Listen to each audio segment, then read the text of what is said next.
Hello. Hey, Cornelius. How you doing? Good, good. How are you? I'm good, thank you.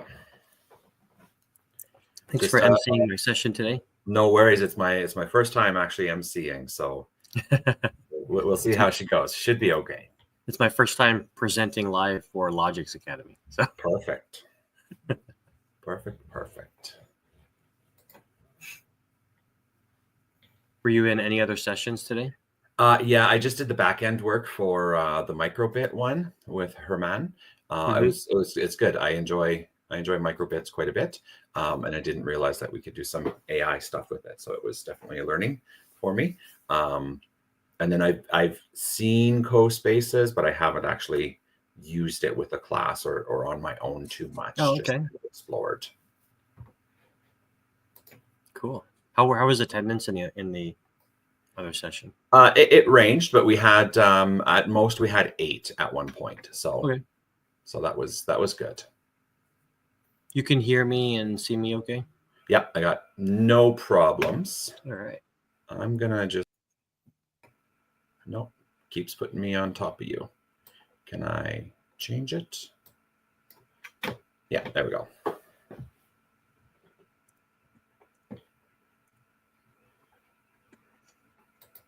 Of course, the AI tool that I want to showcase today is undergoing maintenance right now. So Oh, I'm lovely. hoping in maybe about 30, 40 minutes it won't be, but Right. we'll see how that goes. Never know, hey?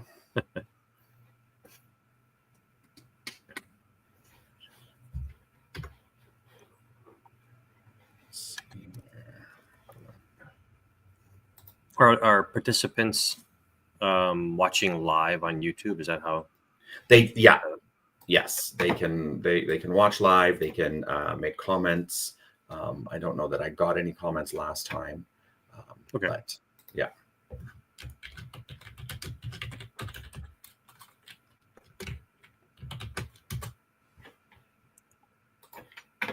Do you need to have an account with that magic school? Yeah, I do. Okay.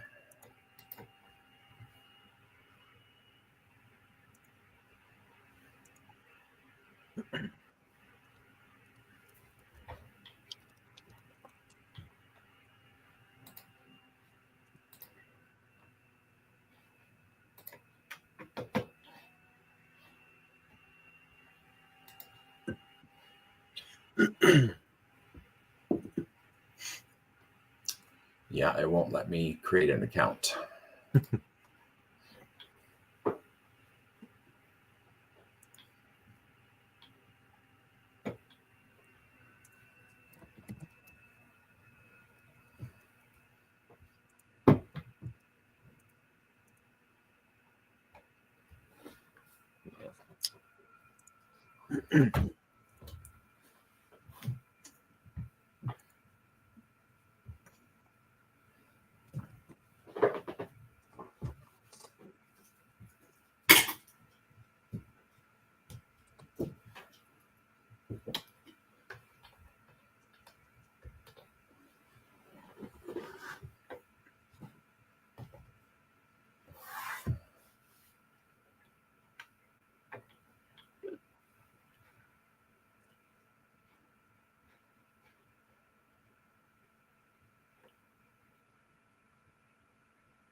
Do you want me to give you like countdowns when we get close, or just right near the end, or you're content that we're within the hour? Yeah, if you want to give me like maybe a 5-minute heads up. You bet. Cool. Thanks.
Oh, okay. I think it's time to get started. I just kick things off.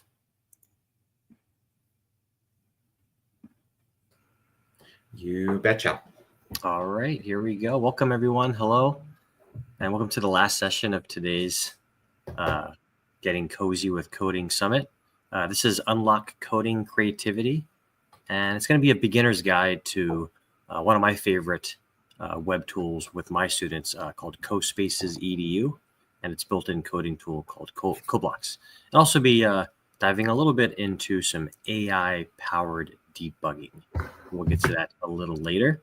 If you want to follow along, I want the session to be as hands-on as we possibly can while being virtual here. So you can follow along in my slide deck here with the bit.ly down on the bottom. It's a bit.ly/GCWC-CoBlocks. And this link will be on every slide that I present to you today. But I'm just going to give a couple of minutes. For those of you watching live and participating, if you want to experience the tool firsthand for yourselves from the perspective of a student, I encourage you to access my slide deck here and jump over to slide 2. And I've created some practice accounts for those of you that are watching and want to participate. You're also welcome to use these practice accounts afterwards to kind of continue exploring and experimenting with CoSpaces EDU. So what you're going to do here is visit the slide deck, go to slide 2. This is what slide 2 looks like. And you want to access this spreadsheet that I've created. It has some accounts already created for CoSpaces. Choose an account. The spreadsheet looks like this. Choose an account and type your name in there just to claim one. And then you can use the username and the password that's available here. Yeah, there we go. I see someone's in there already. Thanks, Cornelius. So feel free to, again, access slide 2 here, visit the spreadsheet, claim an account, and the account's already created. So you're not creating something new today. You're going to just use that username and password to log into the existing account in CoSpaces here. Let me know in the comments if CoSpaces is something you've used before, or if you're participating alongside us here. I'm going to jump over to my screen here.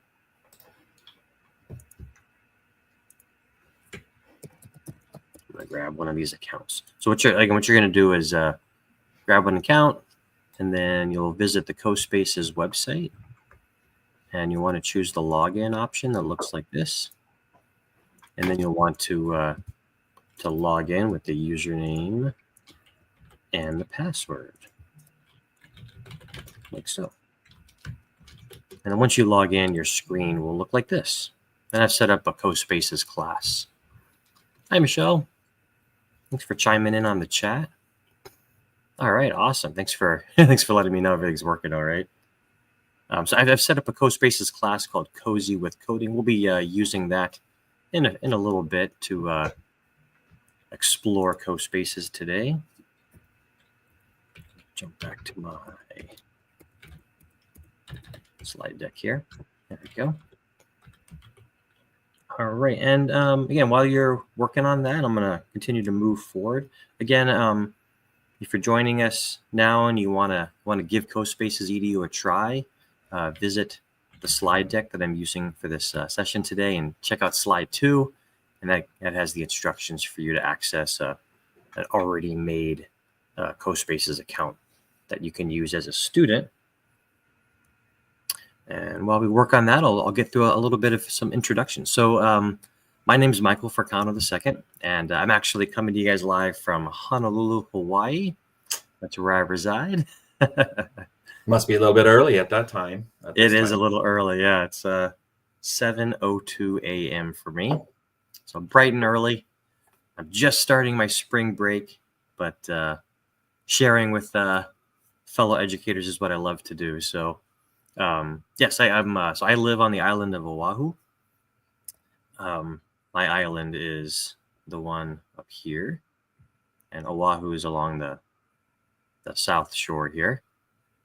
And by day, I'm a K-6 design and technology teacher, and I teach at a K-12 private school in the heart of Honolulu called Iolani School. And CoSpaces EDU is one of many tools that I use with my 4th and 5th grade students currently. It's probably one of the most loved tools among my students. It offers great opportunities for creativity and coding. My students love creating games with it, creating experiences. But yeah, so, and I've been using CoSpaces EDU since before they were an EDU tool. They used to just be called CoSpaces. And then I think they realized very early on the potential of it as an educational tool, and they became CoSpaces EDU. But I've been using it for quite a few years now, and I'm currently an ambassador. And I enjoy using the tool. I enjoy using it with my students, and it's something I love to share about as well. So hopefully, if you've never experienced CoSpaces EDU, today is a great opportunity, and maybe it's something you'll fall in love with, like I did, as a great tool for classroom use. All right. Is there anything specific that I need to say about these slides, Cornelius? Just want to make sure I'm not missing anything. No, just a thank you to all those fantastic partners that we have that are helping us out. Logics Academy is happy to provide this service, but we couldn't do it without some other assistance from those fantastic partners. Of course, yeah. Thank you to all these amazing partners here for Logics Academy. All right, so just a quick overview of what we're gonna try to squeeze into our hour today. So I'm gonna take just a couple of minutes to introduce you to the basics of CoSpaces, what it offers, and then we'll take a look at the coding side of the tool. And then, as I mentioned earlier, I want this to be as hands-on as we possibly can. So if you're watching live and you've grabbed one of those practice accounts, feel free to log in. We're gonna get hands-on with the tool, learn how it works, put it to use, take some time to explore and experiment with it. And then this is all about coding. So I want to incorporate some CoBlocks challenges, which CoBlocks is the name of the built-in coding tool. And then we'll take a look at how AI can be a coding coach or a coding partner alongside a tool like this. And then we'll wrap things up with a look at some resources and some ways to get started with CoSpaces as a teacher in your own classroom. Michael, I just wanted to clarify something. Those of us that are live, we can access those usernames right now. Do they expire? Do they go away? So somebody watching later on, can they still use it? Or big question. No. So yeah, if you're watching the recording afterwards, yeah, it'll still be accessible, and you can jump in and use any of these practice accounts to experience CoSpaces as a student. These are student accounts. Just keep that in mind. We'll take a look a little later at what the teacher side of CoSpaces looks like. Yeah, sure. I'll post the demo accounts again really quick. So I'm going to jump back here. So on slide 2, in my shared slide deck here, are instructions on how to access those demo student accounts just by visiting this spreadsheet and claiming one of these free accounts here. I think I have about 45 student accounts that are available here. Yeah, so whether you're watching live or the recording later on, feel free to jump in and try out the tool. I'm also going to show you a little later how you can get free access to CoSpaces as a teacher as well and continue exploring with it. Okay, so let's take just a quick look at what is CoSpaces exactly. So CoSpaces, it's a tool that allows students and teachers to create 3D virtual environments. And it uses a very simple drag and drop system to do that. There is, just like with any tool, right, there's a free version and there's a paid version. So what you're looking at here, just a quick layout of what the free version allowed, called Basic. And that gives you, as a teacher, you can invite 29 students into your account. You can create up to 2 CoSpaces, which are like the projects that you create. And then you can create a single class and a single assignment. So it's a great way to kind of get your feet wet and try out the tool with a handful of students. And then on the paid side, there's the pro version, which starts at $50 as an annual subscription fee, and gives you access to pretty much everything. The practice accounts that I'm giving you access to today, the demo accounts, they are pro accounts. So using a demo student account gives you pro access, which gives you all the things you see checked off in that list there. And then if it's something you want to continue exploring later, I'll also share with you how you can get pro access for free. So you kind of highlight it up here. There is a free trial available. It gives you a pretty good chunk of time in your school year to kind of try out the tool with at least 1 or 2 projects with your students if it's something you're interested in continuing exploring later on. Do you know how long that trial is for? Yeah, it's a 45-day trial for up to 100 student seats. Yeah, and I know, like with other tools, you maybe get like a week or a couple of days to try something out, but 45 days is a really good chunk of time to kind of get your feet wet and try like 1 or 2 projects with your students and see if it's something you want to continue using. Fantastic. Yeah, so for CoSpaces, it's a device agnostic tool. It's pretty much accessible on any device, whether it's a computer, Windows, Apple, Chromebook. If you have iPads or some other kind of tablet, you can use CoSpaces on pretty much not pretty much, on any of those devices actually. So you can create on a computer by using the CoSpaces website, which is how I'm going to demo the tool to you today. Or there's also an iOS and Android app that you can install on your mobile device, and you can also create and explore CoSpaces through the app as well.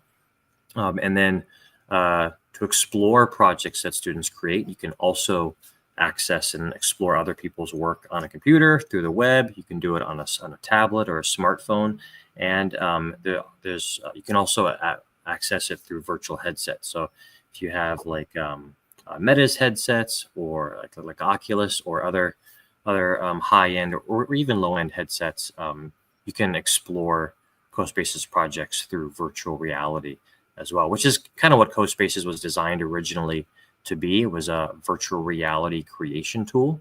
You're creating that cardboard.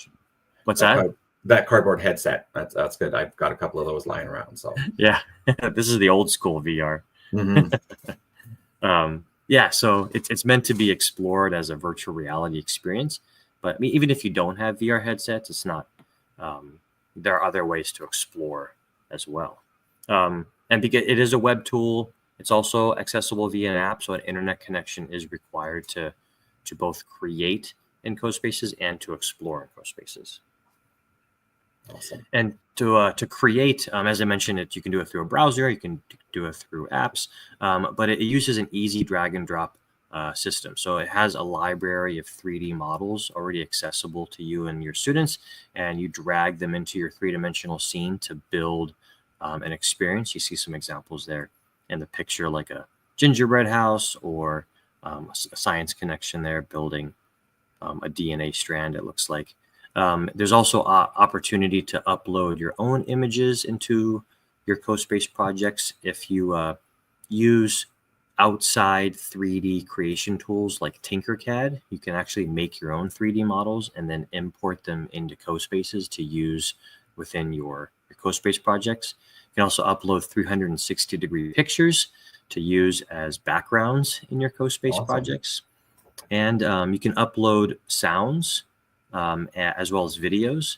And there's also a built-in sound recorder in CoSpaces. So I love using that for incorporating student voice. Students love to create sound effects, or you can use it to have students narrate the experience as someone is exploring their project. And then it's very easy to share a CoSpace project when you're finished. Every CoSpace that you create gets its own unique URL. So you can share that link out through whatever means you have for sharing. And then every CoSpace also gets a QR code. So you can share the QR code, you can print it out, put it on a bulletin board so people can, excuse me, so people can scan that QR code in order to explore CoSpace. It's in order to create in CoSpaces. Well, not in order to, but in order to get access to all the creation tools, you have to have that pro account. But for sharing purposes, a person doesn't need to pay for CoSpaces to explore CoSpace. It's accessible and free to anyone that Is wants. that QR code something that's generated when you are like done a project, or is it like you can access that QR code at any time at whatever point the project is at? Yeah, great question. When as a teacher, when I set up like an assignment or a project for students, their CoSpace is by default not shared yet. And so there is a process that either the teacher or the student can go through to then make their project shareable when they're ready. And when you go through that process, that's what it generates the unique URL and the QR code for that CoSpace. Gotcha. Okay, and then there's a couple of really great ways to explore CoSpaces when they're done. So if you're on a computer, you can use 3D mode, where you can virtually move around inside of a CoSpace using the arrow keys or the WASD keys to move around, spacebar to jump. But if you're on a mobile device or a tablet, you can use gyroscope mode. So what that means is you can hold the device in front of you, and your physical movements translates to your virtual movements inside the experience. So turning left with your device or rotating right will act as your head, as your eyes in your head inside the experience, and it'll virtually move around that way. And then, as I mentioned earlier, there's also VR mode. So you can switch a CoSpace to VR mode, where it splits it into two identical screens, and then you can pop it in a virtual headset, and explore it through virtual reality, which gives you that full immersive experience. It gives you that makes you feel like you're really inside of that CoSpace and you're a part of it, which is probably the best way to experience it. Mm-hmm. So lots of different ways to explore it. Yeah. And then some other really cool features. We're not going to get into this today, but there is a physics engine built in, so you can apply physical properties to 3D objects in your CoSpace, such as gravity, mass, friction, and bounciness. So, like an example there, you could literally create a virtual game of Jenga by applying physical properties to the blocks. And then you can stack the blocks and knock them over. I've done some really fun projects in the past where students have created Rube Goldberg machines in CoSpaces by applying the physics engine and using a variety of objects to create a Rube Goldberg machine. If you're not familiar with Rube Goldbergs, they're machines that use everyday objects, and one thing interacts with another thing and knocks it over and pulls the string and causes a ball to roll. And then in the end, you're really just doing some simple task. Yeah.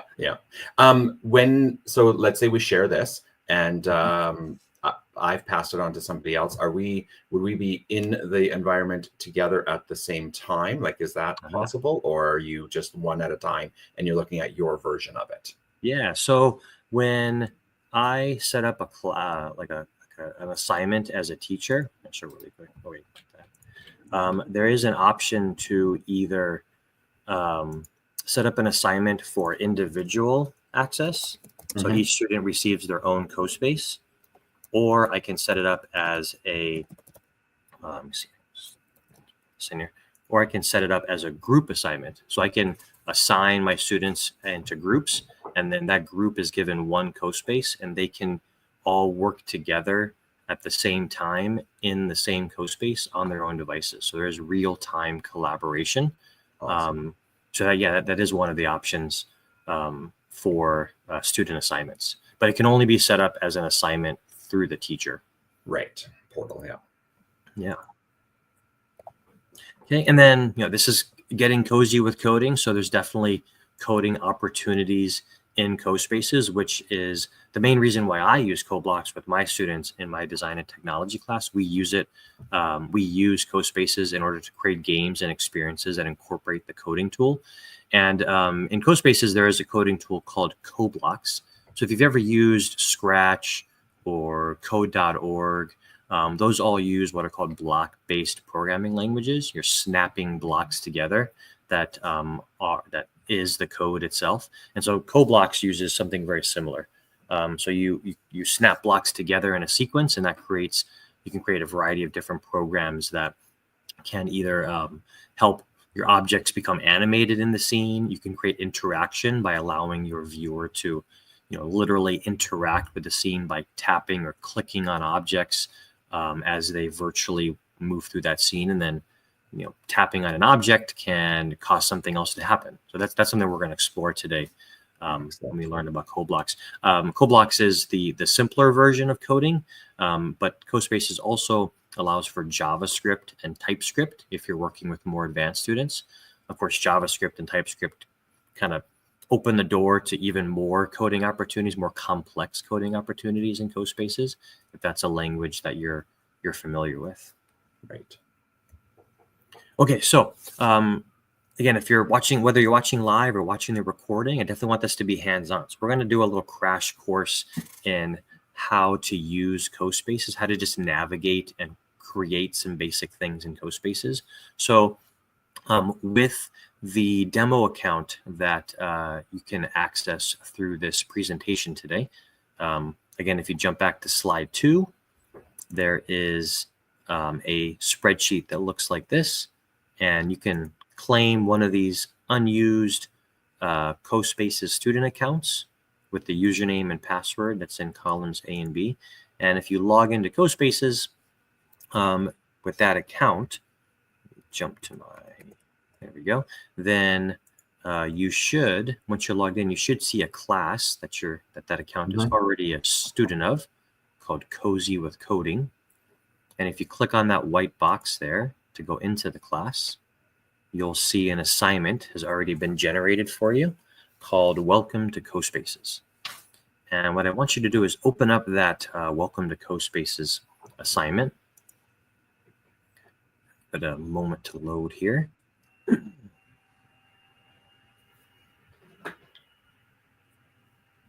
There we go. And again, so this is in CoSpaces. This is what's called an assignment. So it's a project that I created a template CoSpace, and I used it to generate this assignment for my students.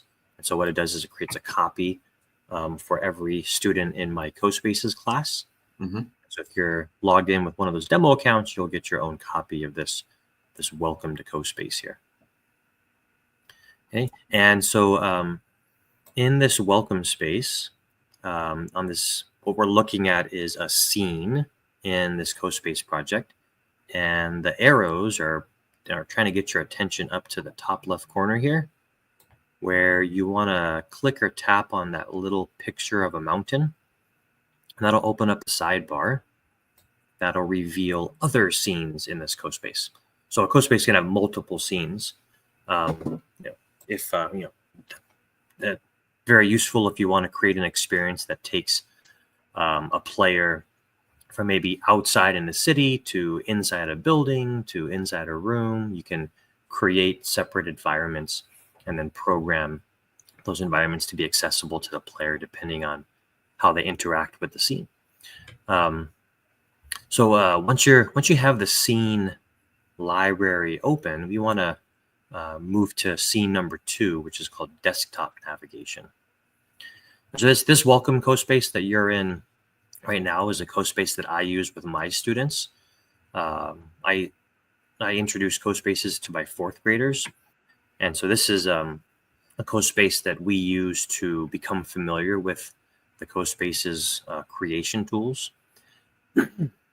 So is it, I just went through scene 2 myself, and I'm noticing there's a lot of mouse there. What if we're on a Chromebook with without a mouse for our students? Trackpad still work? Yeah. A trackpad will work. It's not, a mouse is definitely better if you have access to a mouse. Gives you more, more fluid or smooth movement, but you can definitely do this with a trackpad. So the way this works in scene 2 is it's just introducing you to how you navigate inside of the creation tool itself. And this particular Welcome to CoSpace focuses on being on a computer. There is a separate Welcome to CoSpace template if you're on like an iPad or a different kind of tablet. There's a CoSpace that's designed to teach students how to navigate on a tablet instead. But this one focuses on a computer. So it shows you, if you're using a mouse or a trackpad, how to move around virtually inside of a CoSpace, because it's a 3-dimensional environment. So it's not a 2D flat environment that you're looking at. So you can virtually move around inside of this 3-dimensional environment in order to create a 3D scene. And for the most part, like in my experience with CoSpaces, most of my students are able to get pretty comfortable with this pretty quickly, especially if you have a lot of kids that play Minecraft or Roblox, or there's quite a few like Lego games where you're basically creating and moving around in a 3D environment. And so this is very familiar to quite a few of my students. Yeah, absolutely. So you rotate your view by clicking and dragging. So you see if you're watching the presentation here, I'm clicking and dragging with my mouse to virtually move around this purple wall here. And then you can, another way to move around is to hold spacebar and then click and drag, and that moves you around on the grid. So this grid that you see on the ground with all the boxes and lines, that is your build space. So what you can build needs to be within that grid. There is sort of environment beyond that grid. That's sort of like the backdrop of your scene, but you can't build past the grid. And the reason for that is when you play your scene, you can't move beyond that grid when you're playing within a CoSpace. But holding the spacebar and clicking and dragging will move you around on that grid so you can more easily place objects anywhere you need to. So a spacebar. And then if I click and drag to move around the purple platform, there's a scroll to zoom. So here the challenge on the scroll to zoom is, can you scroll in close enough to that object in between the arrows to figure out what it is? Mm-hmm. If you can figure out what that object is, chime in the chat. And so with the trackpad, it would just be pinching and. Sorry, can you repeat that, Cornelius? With the trackpad, if we don't have the mouse to zoom in and out, it would then be pinching and separating. Yes. Or okay. Mm-hmm. Awesome. Were you able to figure out what that object is, Green? I was, yes. It looked like a horse to me. If you get in close enough, it's actually a unicorn. Right. Yeah. It's a little. I needed to do the next one first about centering on it, and then I could see it a little bit better. And then the last part of this tutorial here is click on the mouse there. There's a little mouse inside that yellow circle, and you can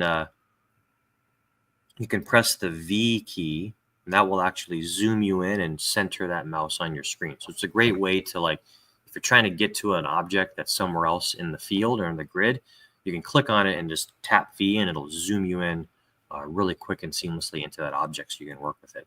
So rather than trying to use the mouse or the trackpad to move around into that object, I could click on that unicorn over there. See if I can get it. Oh, maybe the unicorn is locked. I don't think it's clickable. Oh yeah, it's actually locked. I locked it. Yeah. But yeah, so that V key is a really good keyboard shortcut to zoom in on things. There we go. Okay, so those are basic movements within CoSpaces. Now, if we move on to scene 3, scene 3 is all about object manipulation. So what can we do with objects in CoSpaces? It does, yeah, you're right, Michelle. It does take a little bit getting used to. Again, I think in my experience, the students picked up this tool faster than I did.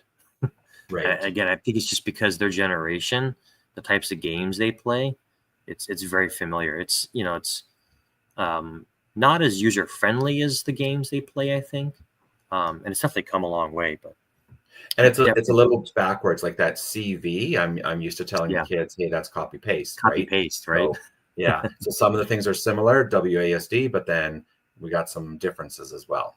Yeah.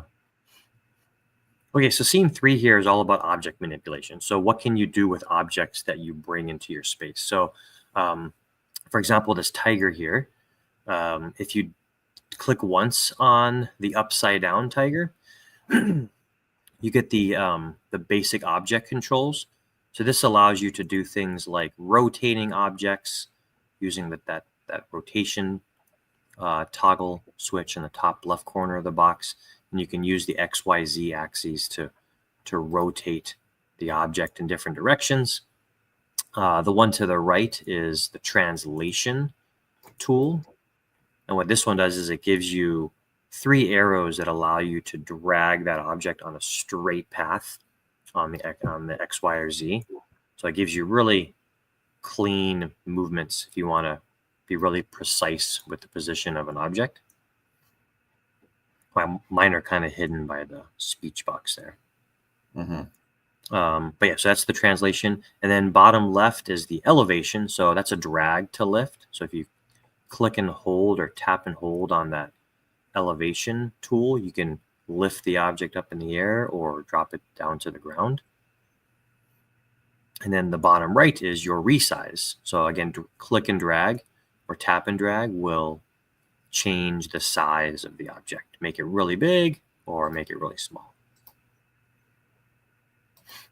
So the challenge here really quick is, can you use the object controls here to correct the tiger? Can you help rotate him into his proper direction here, and then put him back on the ground? So it's going to take a combination. Does Control Z work? Sorry, does Control Z work for undo, or is it just you have to? Yes, it does. Yeah, there? Perfect. It does. Yeah.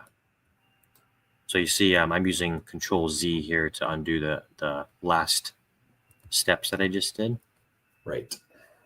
And then sorry, that was my Canadian showing when I said Control Z. Control Z, same thing. Yep. There's also a redo option. You can see there's an undo and a redo up in the top left corner, but the keyboard shortcuts you're mentioning also do work. So you can practice using the object controls to get this tiger back safely on the ground there to join his family. Okay. And then I'm going to rotate around to the next. I'm going to rotate to the right here, and we have a blue bear. So another fun tool is being able to change the color, as well as in some cases the texture of certain items. So we have a blue bear here. If you double click or double tap on an object, you get this inspector menu. And this inspector menu, it's a floating menu, so you can move it around into a different position if it's blocking something. And then one of the options in the inspector menu is the material setting, which allows you to change the color of objects. So I can change the blue bear to a brown bear or to a polar bear. I did mention a couple seconds ago that there is texture options as well, but it depends on the object. So for example, like in the library, there's a brick wall. I'm just going to drag it in really quick.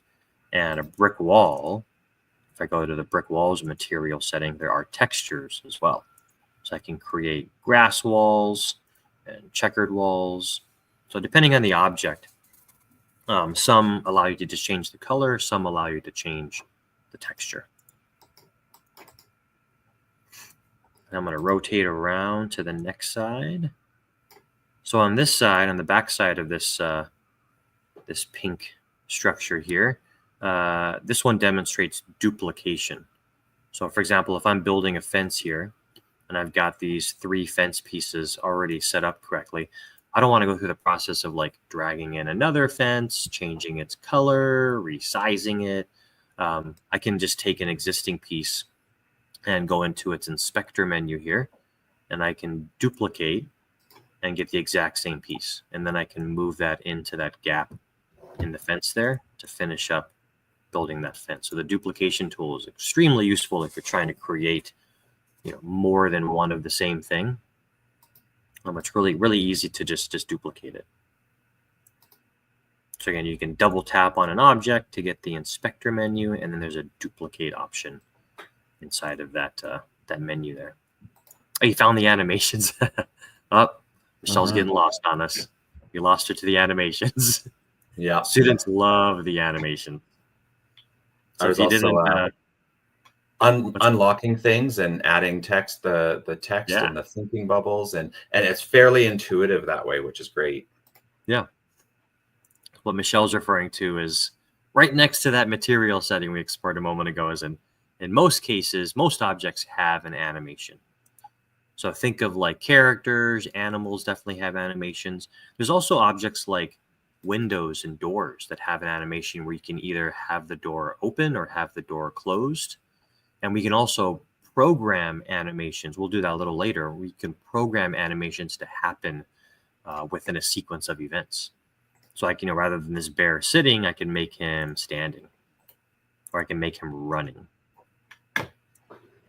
Now, the thing to understand with animations are really quick is when you select like a moving animation, like running, it'll only play once in edit mode. But when you're in play mode, it'll repeat that animation over and over again. So if the animation stops while you're in edit mode, it There does it is. play longer in play mode. It just plays once just to show you what it looks like. And then again, as I mentioned, you can always program that animation to play at a certain time for a certain length using the CoBlocks tool. Oh, am I doing okay? I look a little glitchy and okay. A little glitchy, but it's all good. Okay. And then the last object manipulation here, this is probably one of the most useful tools when building in CoSpaces, is the attach feature. So for example, like this girl over here on this unicorn, she is attached and she's in a horse riding animation, but she's attached to the unicorn over here. So this boy here, he's in the correct animation, but he's not attached to the horse yet. Now, what we don't want to do is we don't want to use, in this case, we don't want to use the translation tools to manually move him over, because I could do that like I'm doing now. But it But would if take I a while. move the horse, it would take a while, yeah. And if I move the horse later on, the boy doesn't go with the horse. I would then have to move the boy again. So there's a really useful tool called the animation tool. The attach tool. It's in the inspector window here. And if I double click the boy and choose attach, then I get all these blue dots on my screen. And those blue dots are attach points. And so I can click on the attach point on the back of the gray horse here, and that will make the boy a part of the horse. And now they are connected together. So now if I move the horse later on, the boy will go with the horse because it's attached to the horse. So this is a great way to like group objects up so that if you need to move, a group of objects later on in a project, it's better to attach them together so that you don't have to go through that manual process later on. And then the last thing on the back here, this is going to take us into the library. So let me zoom out here a little bit. So the library is down in the bottom left corner, and this is where you can get all of the pre-made 3D models that are part of CoSpaces. And you have categories for characters and animals, housing objects, nature, transport. There's also a built-in search tool. So if I want to search for like a cat in this case, because the lady needs a cat, I can search for a cat. And among other animals here, it'll give me the cat as the first object. And the way you bring an object into your CoSpace is it's a simple drag and drop. So you drag the cat out of the menu and into the scene here. And if I click and hold on that cat while I'm dragging it, I can place it where I need it to go. So I'll give the lady her cat there. Well, I made mine a true cat, and I made it sit on the couch. Did you, Did you attach it? Yes, I did. Good. Use that previous. Now I got it laying down as an animation. So. So that's how. So the library is full of really great objects. The company is always adding new objects to build out the library even more.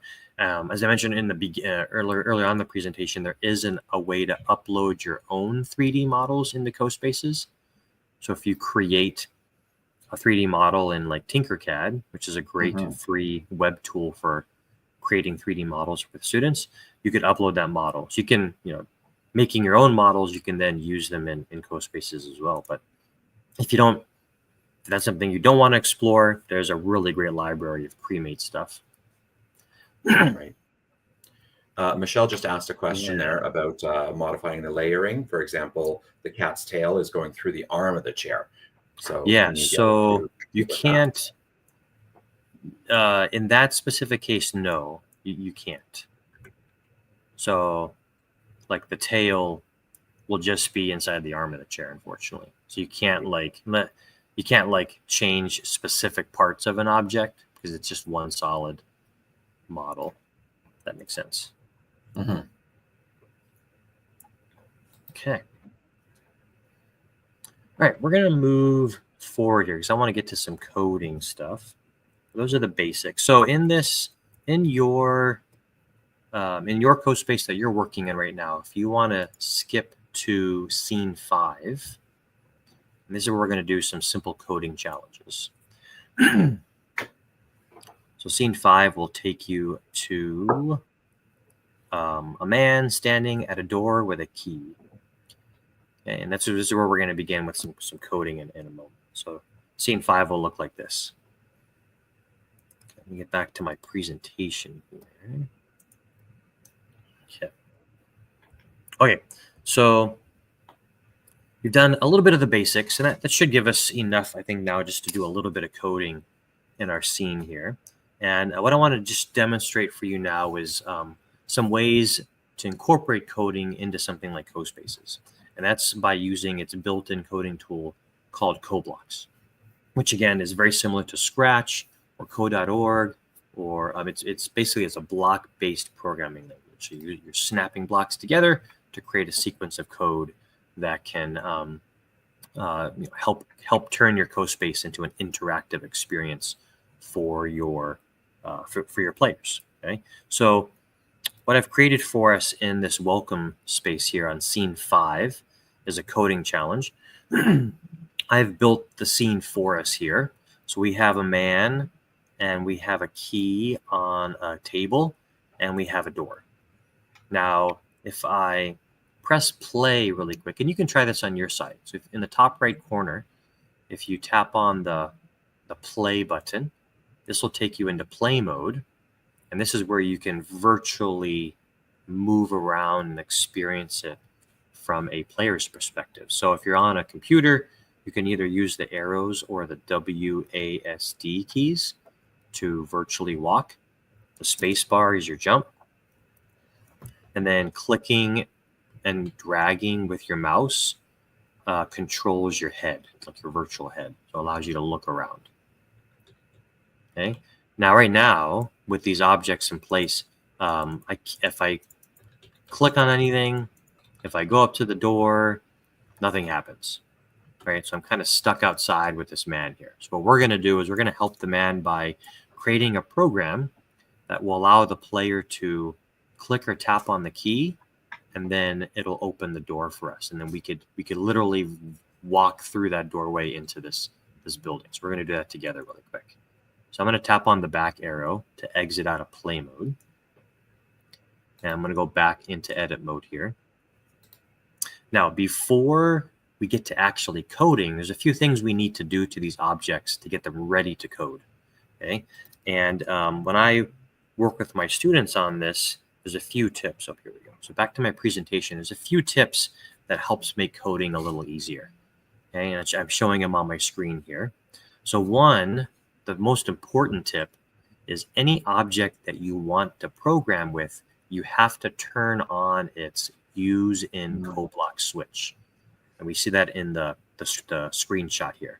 So if in the inspector menu, every object has a code option, and there's a little switch in there that needs to be turned on. And that's going to allow the default is off. Yeah. Yeah. Good. Yeah. That's a good point to bring up. The default is always off. So any object that you want to program, you have to turn that switch on. So that's number one. Number two is sometimes the name of an object isn't necessarily what you might want it to be named, right? So giving an object a good name makes it really easy to identify it later, especially as you get into more complex projects where you might be programming 10, 20, or 100 objects to do different things. Giving it a good name makes it really quick and easy to identify it. Okay. And then the third tip is to, when I work with my students, if you want to program a certain object to do something, I create a dedicated CoBlocks workspace for that object, and I build the program for that object in that workspace. And then if I want to program a different object to do something else, I'll create a separate workspace for that. So creating multiple workspaces allows you to better organize your code rather than trying to code everything in the same workspace, and then all those blocks are just stacking on top of each other, and it makes it really hard to debug things later on because you're having to scroll through a lot of code. Okay, so back in CoSpaces here, let's turn on these objects. So we want to program 2 objects to do something. We want to program the key first. So if I double tap on the key and go into the code option, I'm going to flip that switch and make it blue. So I'm just going to tap on that switch one time and make it blue. Okay, so we want to turn on the key, and then we also want to turn on the door. So I'm going to double tap on the door, go to the code option, and then tap or click on that using CoBlocks switch and make it blue. The idea here is we're going to program it so that when the player taps the key, it'll open the door. Gotcha. Okay? So we want both of those objects on. Okay, now we're ready to code. And they both have good names. So the key is called key, and the door is called door, front door. So I think those names are good enough for our testing here. Okay, so now we can go into the code tool. So back up in the top right corner, there is a code button. And when you click or tap on it, you'll open up the code menu. Now for our practice here today, I've already created a workspace, a CoBlocks workspace called door. You see highlighted in blue up here. There's also one for dog. I don't know if we're going to have time to program the dog that's inside the house later, but it's there if you want to try it out for yourself later on. But let's program the key and the door. Okay, so the way we want this to work is we want it so that when we click or tap the key, we open the door. So to begin, we always begin with an event block. Now there's already a when play clicked, but we want to do we want to make it so that the key is interactive. So the player has to interact with that key. So in the events block here, the very first one is a when object is clicked. And we want to drag that into the space. So we're going to snap the first block in. Now by default, it's putting the door for me. It might be different for you, but I don't want them to click on the door. I want them to click on the key.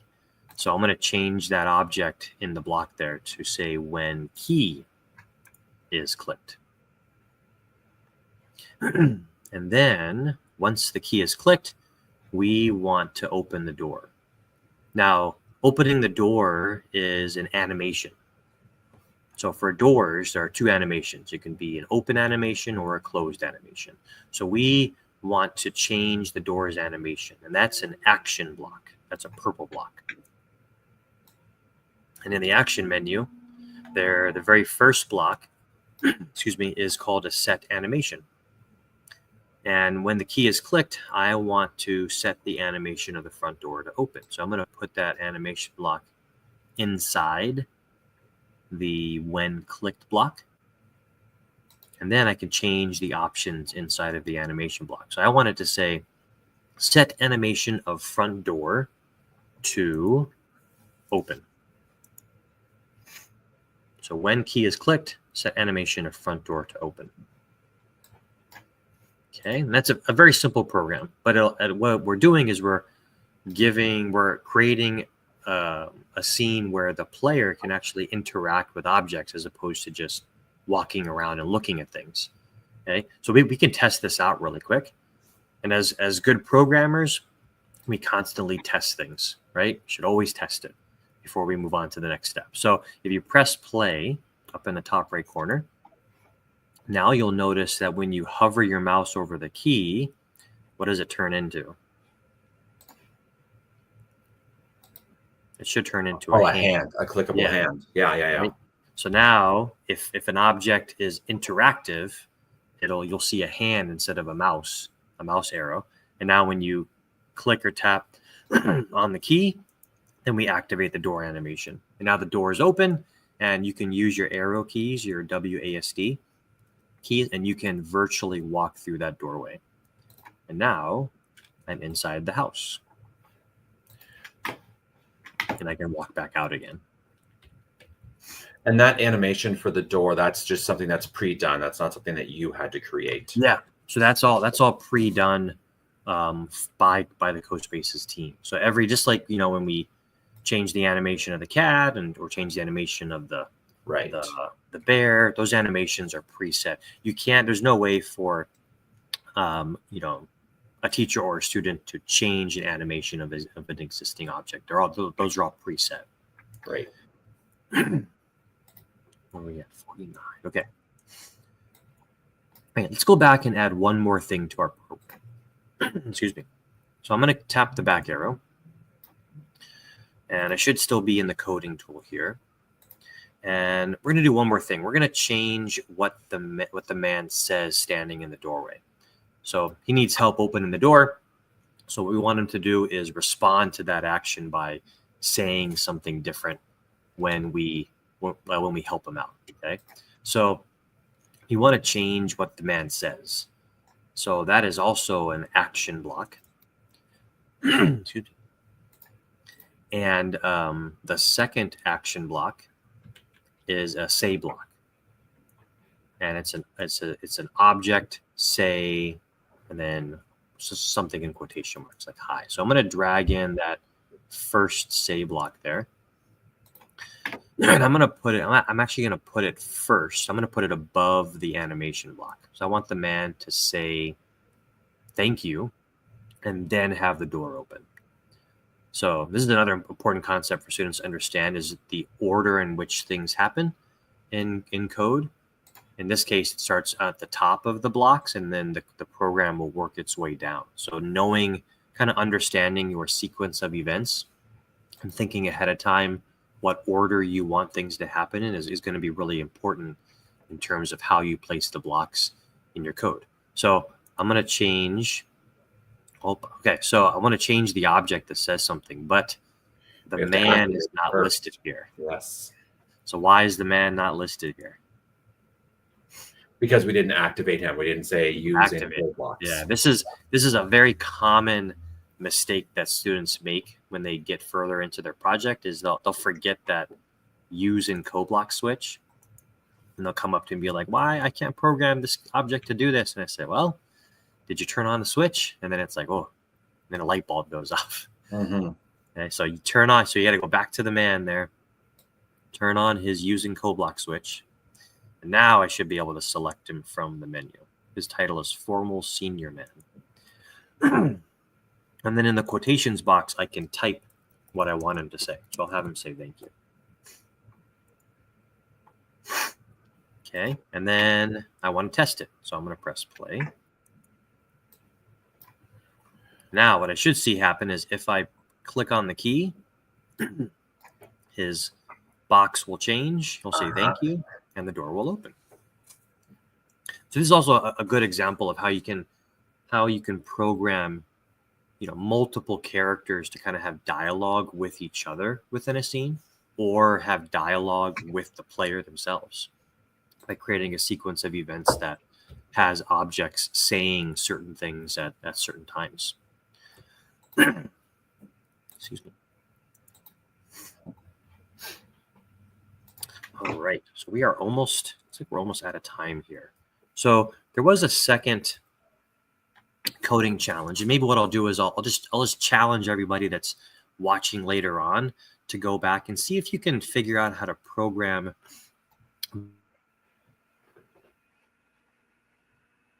Oh, I've lost you, Michael. You're kind of frozen.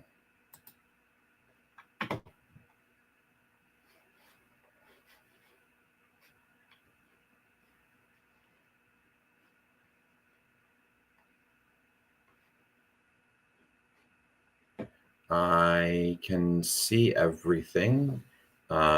Michelle, are you still seeing him, or have you lost me too? I'm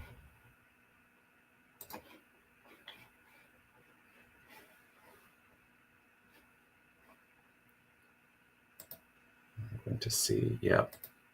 Oh, looks like he's disconnected. Give it a little bit, see if he can get back on here.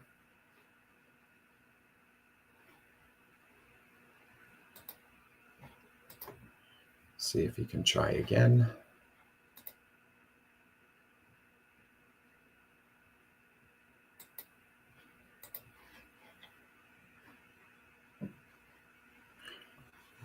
All right. Yep. There is lots on the slide deck. So feel free. Make sure you hit that bit.ly that was posted at the top. Again, it's bit.ly/GCWC, Getting Cozy with Code, GCWC-CoBlocks. So feel free to check that out.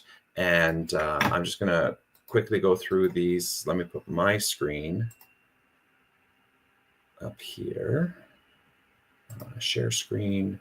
And I'm going to share this one here. Share. Oh, there he is back. Okay. I think I can. Is he on there? Can you hear me?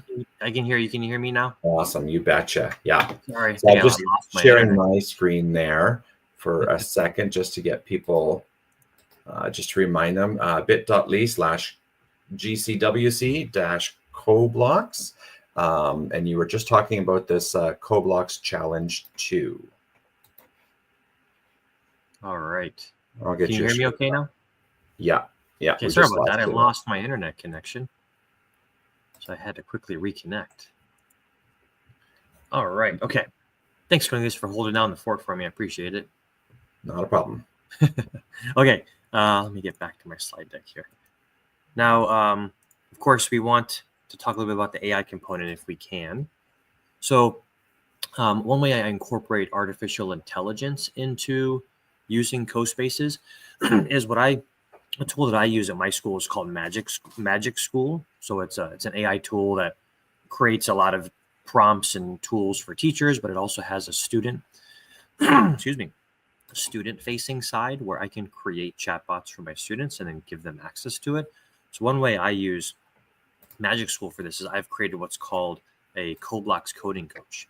And so what I do with my students is once they create a block of code, if they're running into any issues or if they want some feedback and support on whether the code's going to work, they can, so in CoSpaces here, I can select a block of code here and I can save this as an image, which is a really cool feature to kind of get my code out of CoBlocks here to use in other tools. So I can save this as a picture.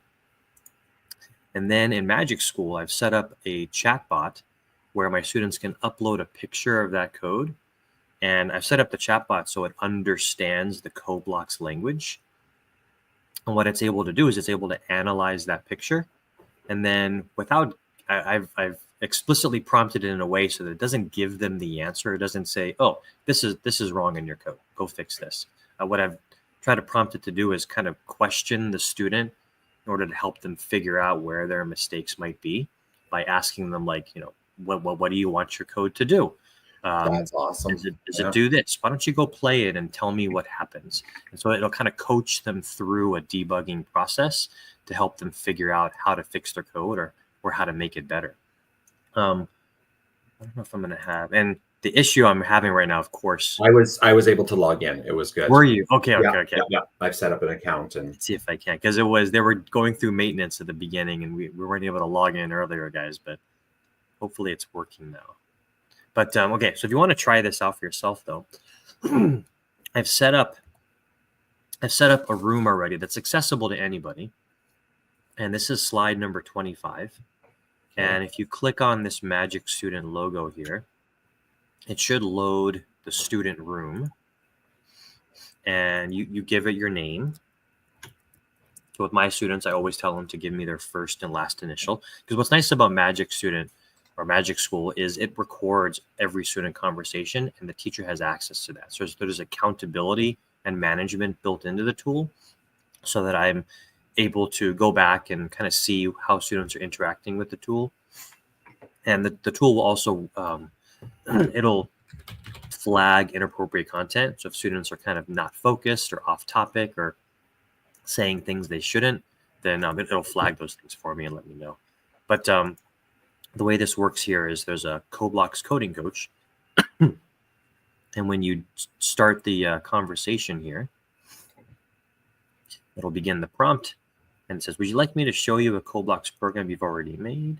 Would you like to show me a program you've already made, or would you like help making one? So I already have one. So I'm going to upload some code here that I've already created earlier. So this is a picture of some code that I created earlier, and I've intentionally put some bugs in the code. So just to note that I've, because I signed in as a teacher, now when I'm in your classroom, your CoBlocks coding coach, I'm not getting the actual, oh, there it is. Sorry. First time okay. I didn't get a conversation thing. I just got some other screen, which I wasn't sure about. So, but I'm good now. You're able to get it? Okay, good. Yeah. So yeah, so what this again, what this coding coach allows me to do is upload an image of my code, and then it'll walk me through that process. So it says it can see my code. It looks like you have a program that does something when a door is clicked. So there's a kind of a red flag for me as the programmer. It's not doing what I want it to do. And can you tell me what you want this program to do when someone clicks on the door? So I can then go through the process of kind of explaining to it what my intentions for the code are. And then it'll question me and kind of coach me through the process of finding my bugs and fixing those mistakes. And then I can go back into my CoSpaces project and make those corrections and then test it again. So for me, I'm a teacher of almost 1,000 kids. In a fourth grade class, I'm working with like 30 kids. I can't be a coding coach for every single kid all at the same time. So this is another great resource for them. If I'm busy with working with another student, this is something they can go to get the support that they might need before coming to see me. And it tends to fix a lot of those issues pretty quickly without me having to intervene or provide that extra support. Absolutely. We are on the hour mark here. We're on the hour. Yes. Yeah. All right. So again, visit, if you're in the slide deck, there's some great resources, some great communities to be a part of if it's a tool you want to continue learning.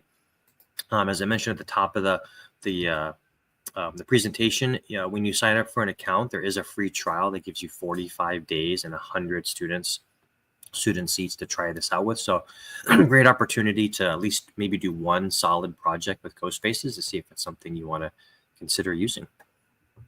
All right. And there's a feedback form. So please make sure to give us some feedback on the sessions that you participated in today. You can visit that bit.ly there /logicsfeedback. We appreciate any and all feedback to help make our future events even better for all of you. And I want to thank Cornelius for helping MC and moderate my session today. Thank you so much. Awesome. Thank you very much. It was, as we're going through, I'm like, okay, I'm going to use this with this class. I'm going to use it with this class. So lots of ideas there, which was fantastic. So awesome. Thank you very much for your time and expertise. Of course. Thanks, everyone. Awesome. Enjoy the rest of your day. Very much. Have a good one.